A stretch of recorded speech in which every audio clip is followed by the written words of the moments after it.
నిజామాబాద్ జిల్లా మెండోరా మండల కార్యాలయంలో ఎంపీపీ బొరకల సుకన్య అధ్యక్షతన సర్వసభ్య సమావేశం నిర్వహించారు.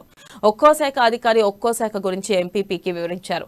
ఆర్టీసీ ఎక్స్ప్రెస్ బస్ను బుస్సాపూర్ గ్రామంలో ఆపాలని ఆర్టీసీ అధికారులను పోచంపాడు గ్రామ సర్పంచ్ మిష్బా, బుస్సాపూర్ ఎంపీటీసీ నడప్పనలు కోరారు. ఇక మండలంలో పలు గ్రామాల్లో హెల్త్ సెంటర్లు మంజూరు చేయించిన సీఎం కేసీఆర్ మంత్రి వేముల ప్రశాంత్ రెడ్డికి ఎంపీపీ సుకన్య ప్రత్యేక కృతజ్ఞతలు తెలిపారు.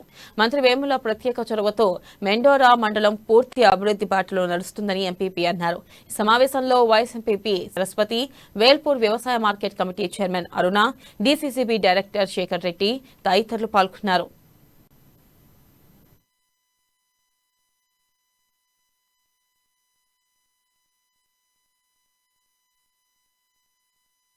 కంటి వెలుగు ప్రోగ్రాం ప్రతి ఒక్క విలేజ్లో ప్రారంభించడం జరిగింది.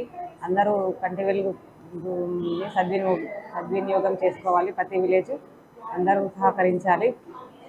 అలాగే మంత్రి గారు పలు అభివృద్ధి పనులలో కూడా డిపార్ట్మెంట్లు ప్రారంభించడం జరిగింది.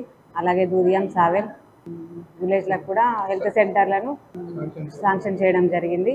మా మెండోరా మండలం తరఫున సార్ గారికి, ప్రశాంత్ రెడ్డి సార్ గారికి మరియు కేసీఆర్ సార్ గారికి ధన్యవాదాలు తెలుపుకుంటున్నాను. కంటి వెలుగు ప్రోగ్రాం ప్రతి ఒక్క విలేజ్లో ప్రారంభించడం జరిగింది. అందరూ కంటి వెలుగు